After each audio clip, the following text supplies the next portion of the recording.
अभिष्टा, college के exams में तुम फर्स्ट आना चाहती थी, लेकिन विधि फर्स्ट आ गई और इसीलिए तुमने विधि को मार डाला ताकि स्कॉलरशिप तुम्हें मिल जाए। मैंने एक खास जगह जाकर विश मांगी थी, उसी की वजह से विधि की जान चली गई। तो जरा हमें भी बताओ। ठाकुर बलदेव की पुरानी हवेली में बलदेव भवन।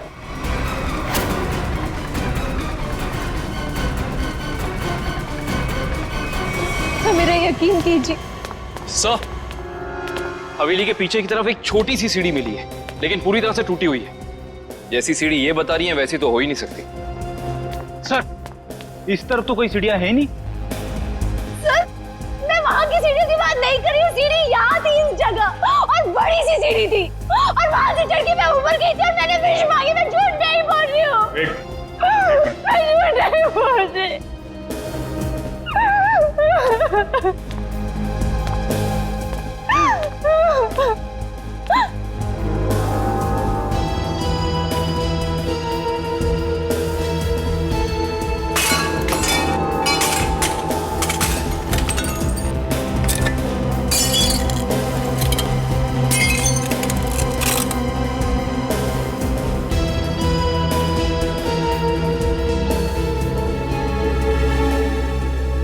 आओ अभिष्टा, देखो देखो तुम्हारी सीढ़ी। ये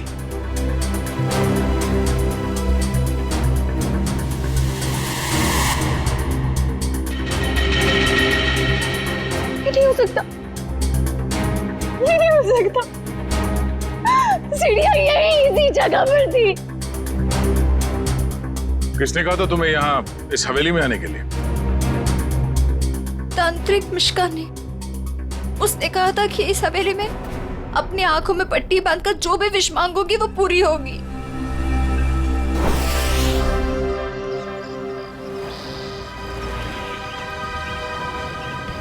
सर, अभिष्टा ने जिस मिश्का तांत्रिक की दुकान के बारे में बताया वो इसी शॉपिंग सेंटर में।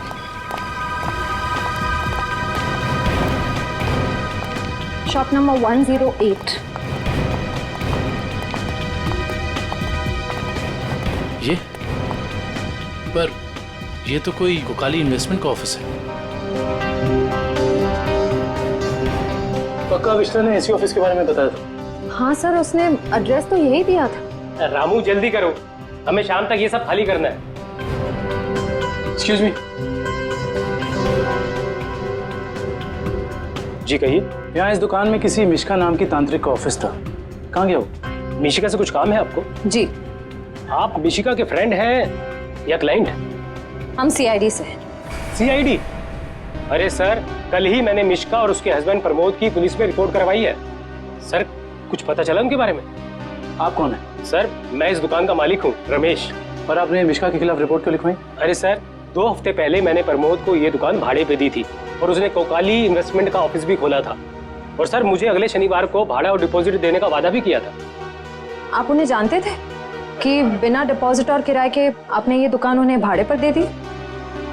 नहीं मैम, मैं तो उनकी मीठी मीठी बातों में आ गया था, लेकिन परसों मैं घूमते हुए यहाँ पे आया तो मैंने देखा कि उसकी बीवी ने ऑफिस में एक तांत्रिक का तामझाम लगा रखा है और ये साइन बोर्ड भी लगा रखा है। फिर मैंने प्रमोद को कहा कि ये सब कुछ यहाँ नहीं चलेगा, तो प्रमोद ने मुझे कहा कि उसकी बीवी ने नया ऑफिस लिया है और 2-4 दिन में वहाँ चली जाएगी। कहीं और शिफ्ट करके क्या दोनों? पता नहीं सर, रातों रात दोनों ने ऑफिस खाली कर दिया और मेरा 15 दिन का भाड़ा तक नहीं दिया। सर, आपने जो एग्रीमेंट कराया होगा उसमें उनका पुराना एड्रेस होगा, जरा दिखाइए। सर, एग्रीमेंट तो नहीं बनाया, मैंने सोचा बाद में बना दूंगा। आपके पास उनकी फोटो भी नहीं होगी? नहीं मैम, फोटोग्राफ भी नहीं है। जानते हो ना, बिना एग्रीमेंट के दुकान भाड़े पे देना कितना बड़ा जुर्म है। जानता हूँ सर, गलती हो गई, सॉरी। बस सॉरी बोल दी और बात खत्म हो गई। कब समझेंगे आप लोग? चेहरा याद है उनका? जी सर, चेहरा याद है। उनका स्केच बनवाओ। जी सर। और अभिष्टा से पूछना होगा कि उसे इस मिशिका के बारे में पता कैसे चला।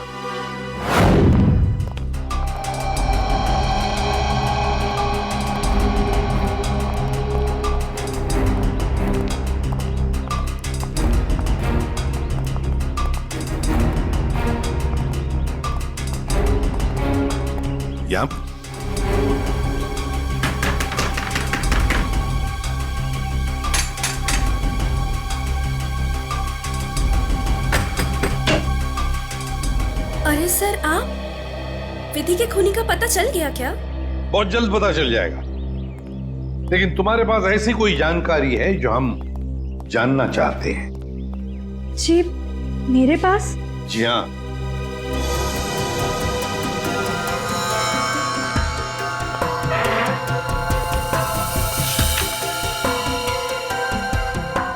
काफी शौकीन लगती हैं आप इन आत्माओं और अलौकिक कहानियों की।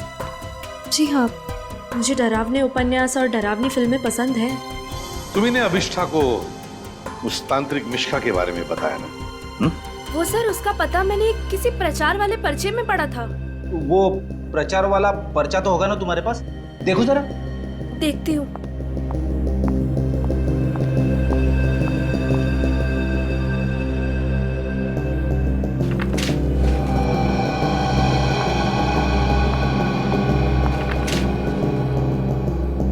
तंत्र विशेषज्ञ मिशिका, आत्मा अनुसंधान केंद्र, shop number 108, rainbow shopping mall. Sir, ये तो वही पता है जहां हम गए थे। नेत्रावती, एक बात बताओ,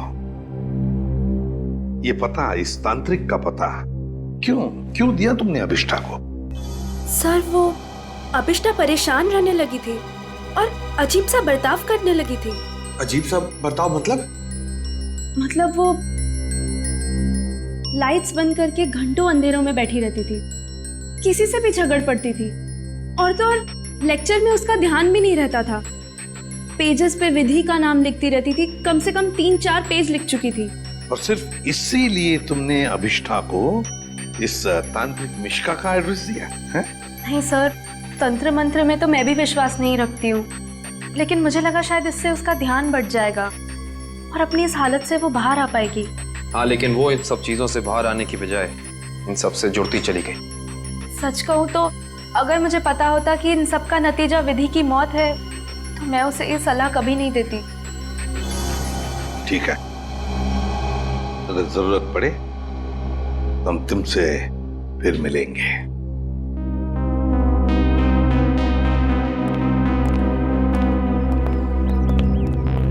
अभिष्ठा जी। हमें तुम्हारा रूम चेक करना है। चलिए। चलो आइए।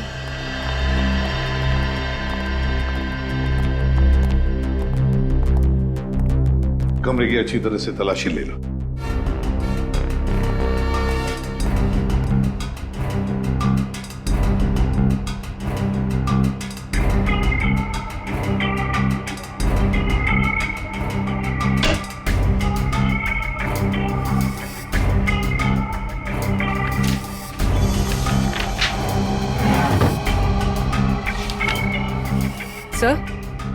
सर, ये देखिए, अजीब तरह के पिक्चर्स।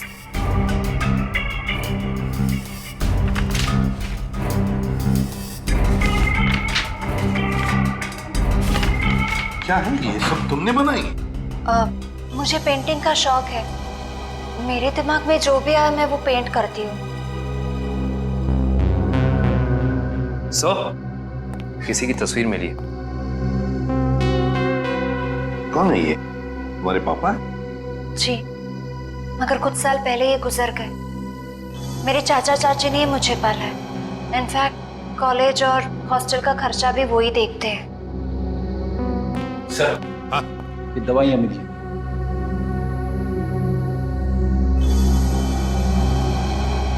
कैसी दवाइयाँ हैं ये? वो मेरा सर बार बार दुखता है तो ये उसी की दवाई है। Excuse me. सर, ये देखिए।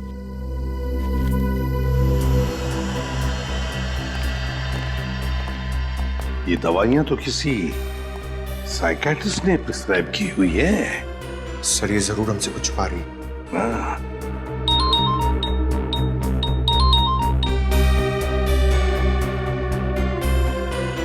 सर, उस तांत्रिक मिश्का और उसके पति का पता नहीं चला अब तक।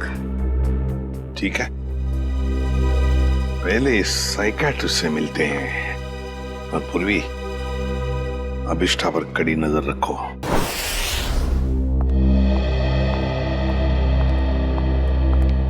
Excuse me doctor. अरे आप देखिए, मैं बिना अपॉइंटमेंट लिए किसी से नहीं मिलती हूँ। डॉक्टर, हम लोग सीआईडी से हैं और हमें आपसे कुछ जानकारी चाहिए। जी कहिए। आपकी एक मरीज है अभिष्टा। ओह, अभिष्टा। जी हाँ। क्या वजह थी उसका इलाज आप कर रही थी? पिछले 2 सालों से उसका मानसिक संतुलन ठीक नहीं था, इसीलिए वो उसका ही इलाज करवा रही थी। क्यों, क्या हुआ था उसे? दरअसल उसका एक्सीडेंट हो गया था। एक्सीडेंट? तो क्या उसकी वजह से उसका मानसिक संतुलन बिगड़ गया था? एक्चुअली उन्हीं दिनों उसके पिताजी भी गायब हो गए थे और ये एक्सीडेंट, दोनों बातों ने उस पर बहुत गहरा असर डाला था। अच्छा डॉक्टर, ये बताइए कि आपके ट्रीटमेंट के बाद उसकी हालत कैसे थी? उसके हालात में तो बहुत सुधार था, लेकिन बहुत गहरे जख्म जल्दी नहीं भरते। तो इसका मतलब अभिष्टा अभी तक पूरी तरह ठीक नहीं हो पाई? हाँ सर, और शायद इसी वजह से वो उन सीढ़ियों की बात कर रही है जो उस हवेली में है ही नहीं। अच्छा डॉक्टर, ऐसा हो सकता है क्या कि ऐसे मरीज इन्होंने कोई क्राइम किया और उसको छुपाने के लिए कहानी बना रहे हो कि मैं खुद विक्टिम हो गई हूं, और ऐसा हो सकता है क्या? देखिए, mind is a very complex thing. मैं तो क्या, दुनिया का कोई भी डॉक्टर इसके बारे में एग्जैक्टली नहीं बता सकता। ये तो है। Thank you very much.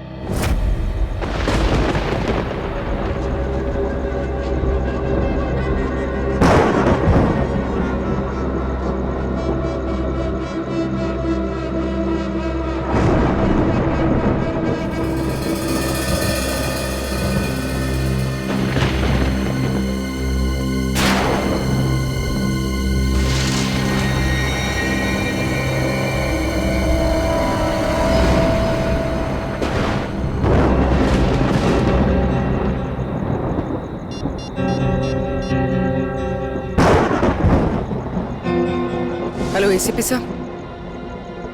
Sir वो कॉरिडोर में बैठी है, कहीं खोई हुई है।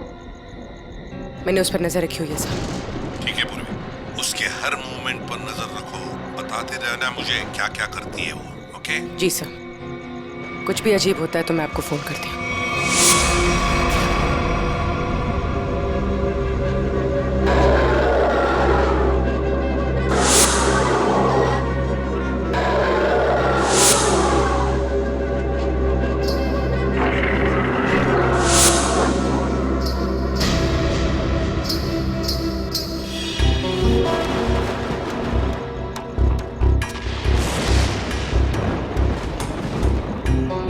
घुंघरू की आवाज।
चंदा कहाँ गायब हो गई?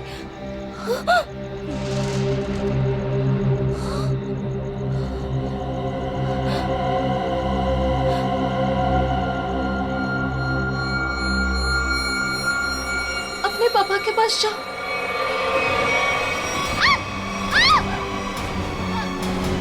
बचाओ बचाओ बचाओ!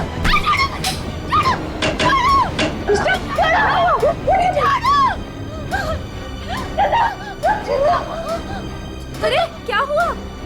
मुझे नहीं पता, मैं तो बस अंधेरे में टकरा गई और ये चीखने लगी। मैंने अभी बाहर चंदा को देखा।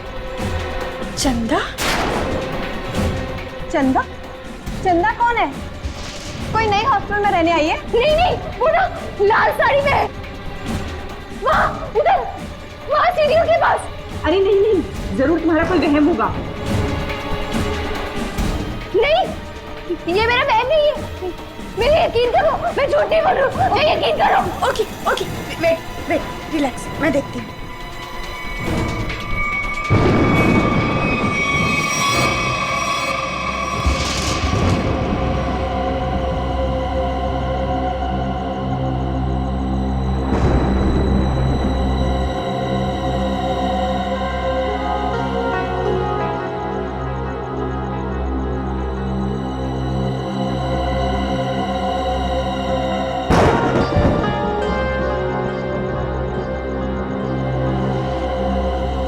यहाँ पर तो कोई भी नहीं है और कुछ लिखा भी नहीं है।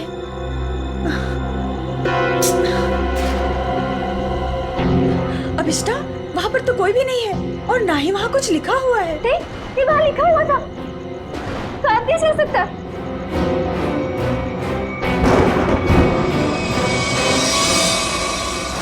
हॉस्टल से उस लाल साड़ी वाली औरत के बारे में कुछ पता चला? नहीं सर, उर्वी ने पूरा हॉस्टल चेक किया है, ऐसी किसी भी औरत के होने का सुराग नहीं मिला है। और जो लाइट गई थी थोड़ी देर के लिए, कोई बाहर वाला था क्या? सब पूर्वी ग्राउंड फ्लोर पर थी और भी कई स्टूडेंट्स थे वहाँ पे। ऐसे किसी का मेन स्विच ऑफ करके गायब हो जाना इतना आसान नहीं हो सकता। और जो दीवार पे लिखा था खून से, उसके बारे में क्या बताया? नहीं सर, दीवार पे किसी भी खून का निशान नहीं मिला और न ही ऐसी किसी लाल स्याही का निशान मिला है जो अचानक हवा में उड़ जाए, गायब हो जाए। इसका मतलब सविष्टा की दिमागी हालत बहुत बुरी है, तभी उसे ये सब दिखाई दे रहा है।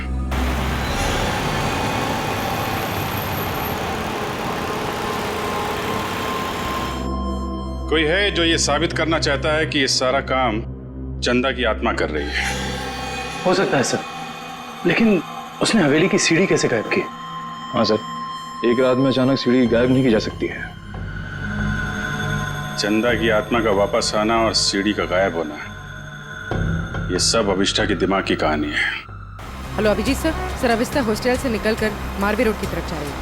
मैं उसका पीछा करूँ सर। मारवे रोड? सर ऐसा लगता है किसी से मिलने जा रही है।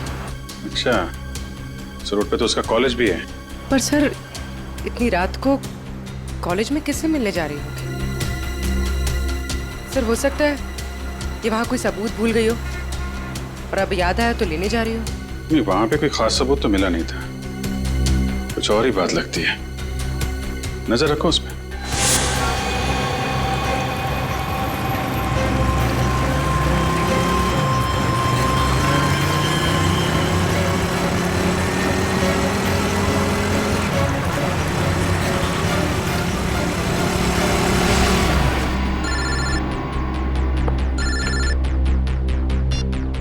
पूर्वी, सर ये तो शहर से बाहर निकलने वाली एफडी रोड पर जा रही है। FD road? उस तरफ तो जंगल है। सर कुछ समझ में नहीं आ रहा है ये जा कहाँ रही है। ठीक है, देखो मगर ध्यान से, थोड़ा होशियार रहना।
हाँ पूर्वी।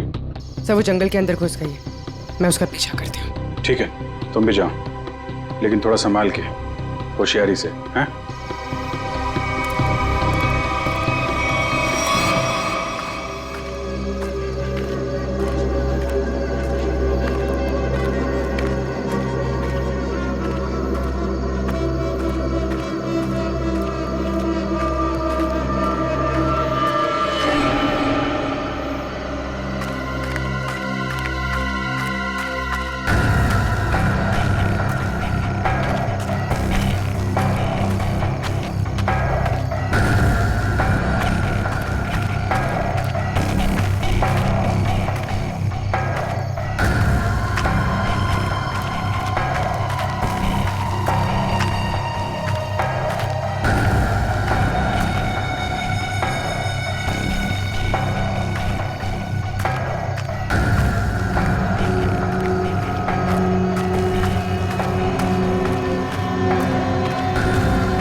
तो अभिष्ठा के पिताजी हैं।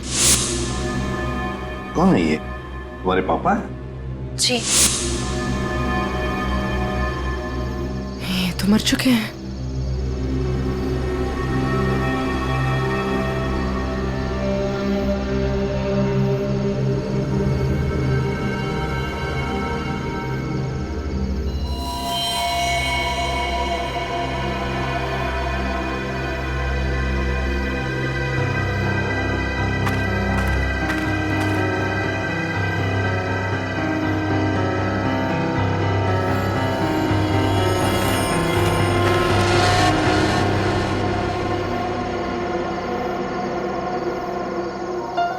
अभिष्ठा,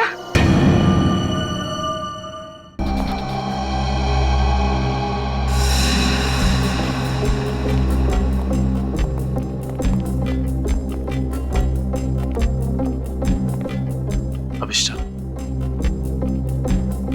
सच्चाई तक पहुंचने के लिए हमें तुमसे कुछ सवाल करने हैं। तुम जितना बता सकती हो बताना, बस ज्यादा टेंशन मत लेना।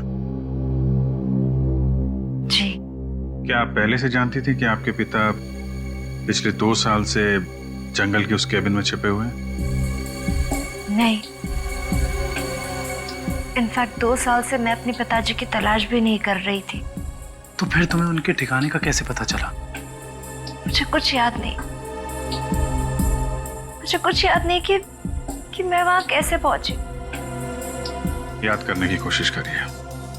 कुछ तो ऐसा हुआ होगा कि तुम वहां उस केबिन तक पहुंच गई। नहीं, मुझे पता नहीं क्यों अचानक मुझे वो जंगल और उस कैबिन के फ्लैशेस दिखाई देने लगे। फ्लैशेस? इसका मतलब वो जगह आपने जंगल में पहले भी कभी देखी होगी। पता नहीं। इंस्पेक्टर पूर्वी बता रही थी कि जंगल में कोई और भी तुम्हारा पीछा कर रहा था, जो तुम्हारे जरिए तुम्हारे पिताजी तक पहुंचना चाहता था। बता सकती हो वो कौन हो सकता है? मैंने कहा ना, मुझे कुछ याद नहीं। मुझे सिर्फ इतना याद है कि जब मैं उस कैबिन में गई थी, वहां मुझे अपने पापा की चीखने की आवाज सुनाई दी, और जब मैं वहां देखने गई तो किसी ने मुझ पर पीछे से हमला किया। मैं बस इतना जानती हूँ और कुछ भी नहीं, कुछ नहीं। सर, आप लोग प्लीज बाहर जाइए, इन्हें आराम कर देंगे।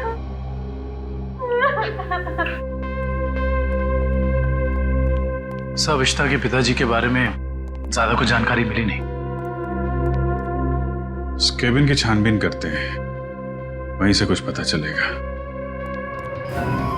2 साल तक उसके पिताजी यहाँ छिपे क्यों थे, जबकि उनकी बेटी यहाँ पास ही के शहर में मानसिक तौर पे बीमार थी? सर, अभिष्टा के पिताजी का बैंक स्टेटमेंट मिला।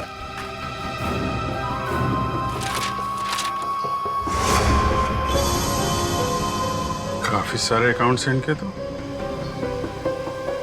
वो भी विदेश में। लाखों डॉलर का ट्रांजैक्शन हुआ है इनके अकाउंट में। लेकिन सर, वो तो एक लोकल कंपनी में काम करते थे, हर महीने तनख्वाह पाने वाले सिर्फ एक रिसर्चर। उनके पास इतने सारे पैसे कहां से आए? सर, एक फाइल ही मिली है। सर, क्या लिखा है इसमें? इस फाइल में लिखा है कि कंपनी इनके खिलाफ जांच के आदेश दिए थे। किस तरह की जांच थी? कंपनी में इनका कामकाज का तरीका अच्छा नहीं था। ड्यूटी के टाइम गैर हाजिर रहते थे, इसलिए सस्पेंड कर दिए गए थे। लेकिन सर, जो इन्फॉर्मेशन हमें मिली है उसके मुताबिक तो वो एक ब्रिलियंट रिसर्चर थे और अपने काम में काफी माहिर थे। माहिर थे, मगर शायद ईमानदार नहीं थे। तो शायद इसीलिए उनका खून हो गया। हो सकता है। शायद ये भी हो सकता है कि अभिष्टा के जरिए कोई उनसे कोई सीक्रेट जानकारी निकालना चाहता हो। सर, लेकिन अभिष्टा और उनके पिताजी के बीच में 2 साल से कोई कांटेक्ट भी नहीं था। अभिष्टा के कॉल रिकॉर्ड में ऐसा हमें कोई भी कॉल नहीं मिला जो उसने अपने पिताजी को किया हो। हाँ दिव्या, कुछ याद आया क्या? क्या अभिष्टा हॉस्पिटल से भाग गई?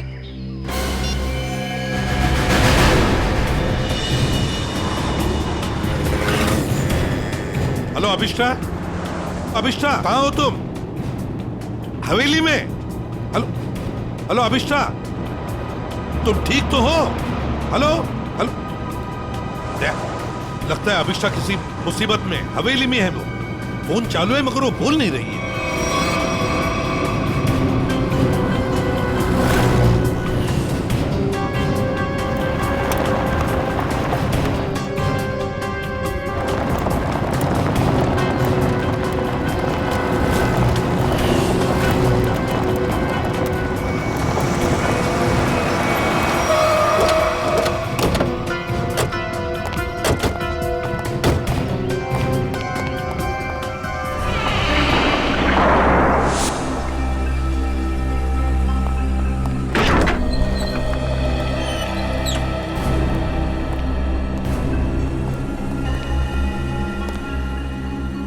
अभिष्टा, अभिष्टा, सर, अभिष्टा तो कहीं दिख नहीं रही। उसने मुझे फोन पर बताया कि वो इसी हवेली में है, वो यहीं पर होनी चाहिए। काम करो, चारों तरफ फैल जाओ, एक एक कोना छान मारो इस हवेली का।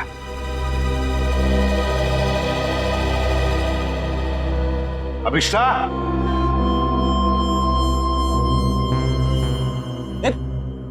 कहाँ जा रहा है? अभिष्टा को ढूंढने से। मेरे साथ चल।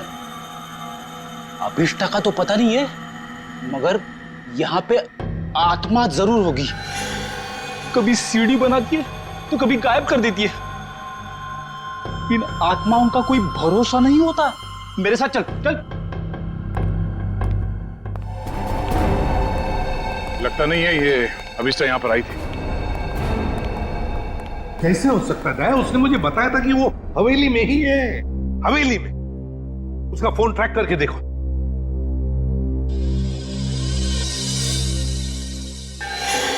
सर उसका फोन यहीं पर है, 200 मीटर के रेडियस पे। 200 मीटर के यार्ड के रेडियस में? लेकिन वो तो हवेली में ही होनी चाहिए थी। या कहीं ऐसा तो नहीं कि कोई अभिष्ठा को कहीं लेकर गया? ये सायरन। सर ये सायरन की आवाज, सर यहाँ पे पास में एक ऑयल रिफाइनरी है, ये वहां का सायरन है। दया, ये सायरन अभिष्ठा के फोन पर बड़ी जोर से सुनाई पड़ा था मुझे। इसका मतलब है सर जब आपकी बात हुई थी तो ये अभिष्ठा उस ऑयल रिफाइनरी के एकदम करीब होगी। हो सकता है। ऑयल रिफाइनरी की तरफ चलते हैं। फ्रेडी देखो कहां पर है ऑयल रिफाइनरी।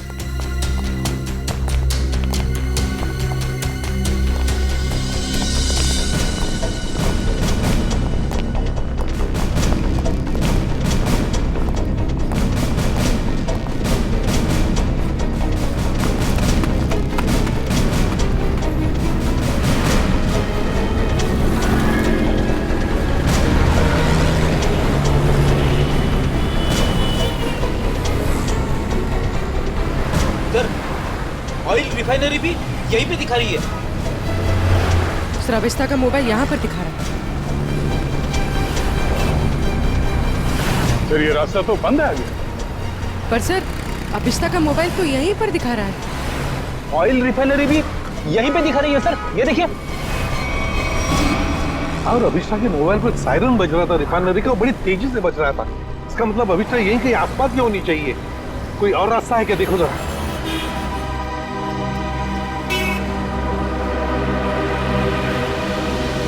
नहीं सर, और तो कोई रास्ता नहीं है। देखते हैं। कहीं ऐसा तो नहीं कि किसी ने जानबूझकर रास्ता बंद कर दिया? हैं? देखो जरा।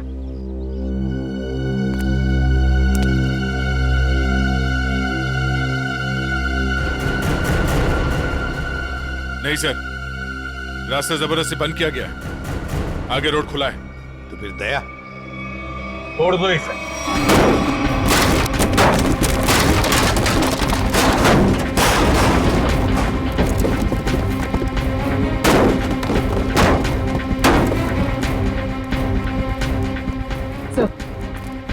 सर मोबाइल यहीं पर है सर।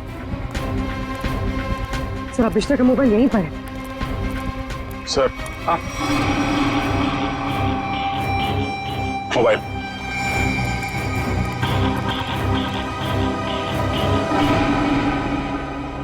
दूसरी हवेली? एक जैसी दो दो हवेलियां, ये कैसे हो सकता है सर? कहीं ये भूल भुलैया तो नहीं है? देखते हैं। कहीं ऐसा तो नहीं कि किसी ने जानबूझकर रास्ता बंद कर दिया? हैं? देखो जरा।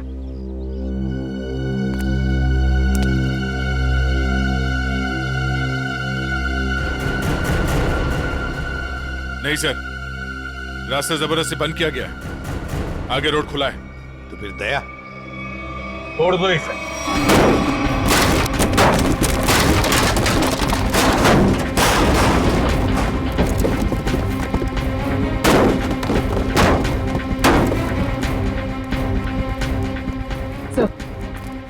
सर मोबाइल यहीं पर है सर।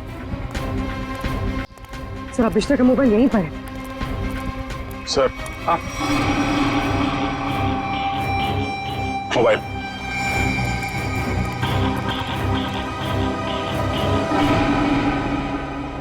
दूसरी हवेली? एक जैसी दो दो हवेलियां, ये कैसे हो सकता है सर? कहीं ये भूल भुलैया तो नहीं है? देखते हैं।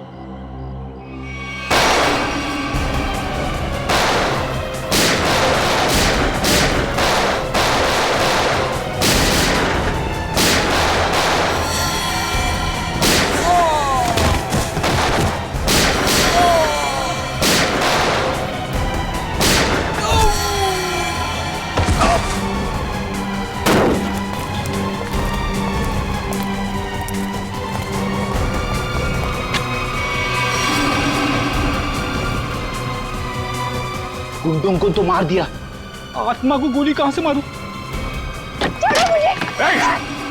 रुक जा, वरना वरना क्या कर लोगे? तुम लोग भी देखो इसकी मौत का तमाशा। सर प्लीज मुझे बचाइए, सर प्लीज मुझे बचाइए। छोटे से कोई नहीं बचा सकता इसको।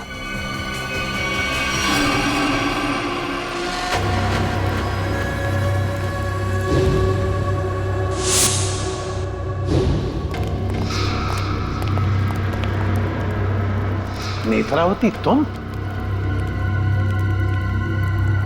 हाँ मैं। एसीपी साहब, मैंने तो सोचा था कि मैं इस हवेली को जलाकर इसका नामो निशान मिटा दूंगी, फिर किसी को पता नहीं चलेगा कि एक जैसी दो हवेलियां हैं, एक सीढ़ी के साथ और एक सीढ़ी के बिना।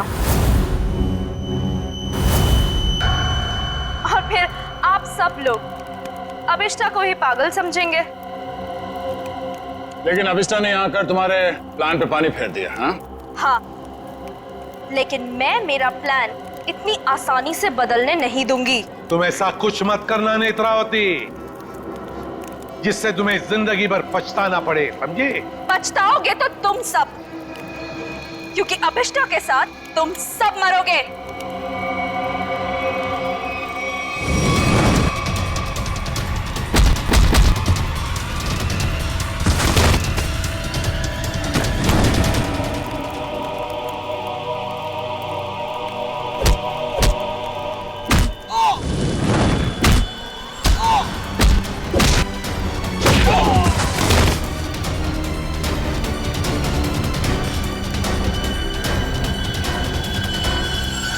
सो मच सर। बताओ अभिष्टा, तुम यहाँ वापस क्यों आई? सर जब मैं हॉस्पिटल में थी ना, नेत्रावती मुझसे मिलने आई थी।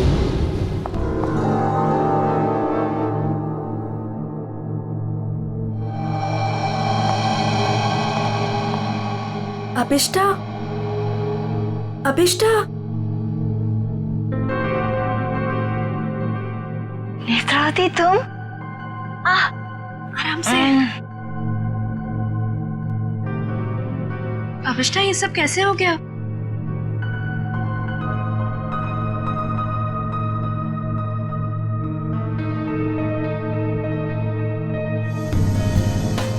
मैं कुछ पूछ रही हूँ, ये सब हुआ कैसे?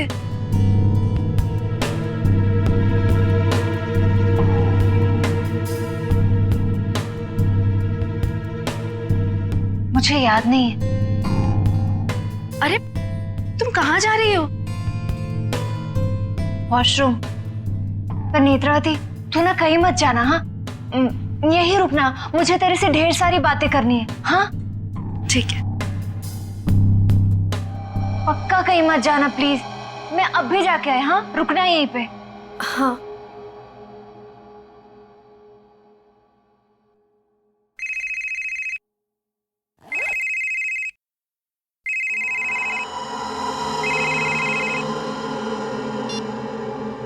हेलो। हाँ हाँ, घबराओ मत, हमारा प्लान कामयाब हो गया। उसे कुछ याद नहीं है।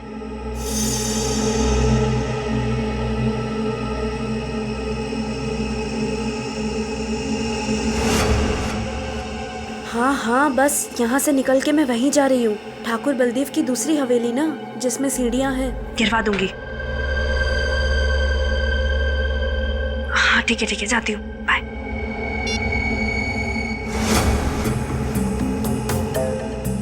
अभिष्टा। हाँ मैं ना निकल रही हूँ, कुछ जरूरी काम है। Okay bye. बाय।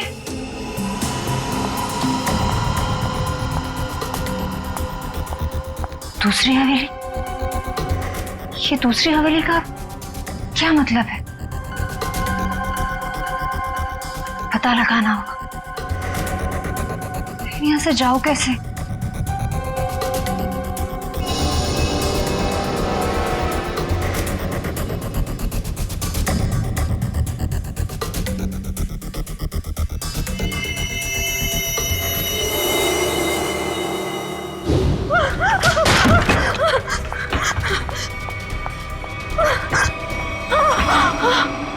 कौन करवा रहा है तुमसे ये सब? नहीं बताएगी? नहीं बताएगी?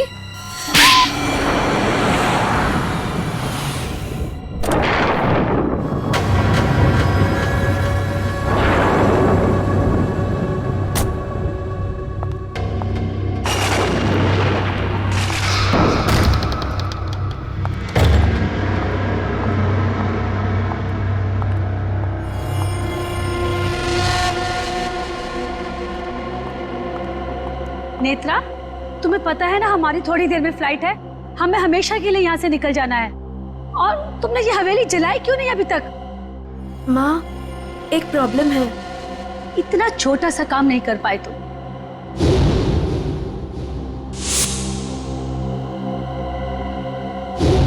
आखिर क्या हो गया? वो अभिष्टा मेरे पीछे यहाँ पहुंची है। इसमें कौन सी बड़ी बात है? उसे भी जला देना था इस हवेली के साथ। वाह सोनिका जी वाह, कितने ऊंचे ख्याल है आप, हैं? शर्म आनी चाहिए। एक डॉक्टर होकर अपनी पेशेंट की जिंदगी के साथ खिलवाड़ किया है तुमने। सीआईडी,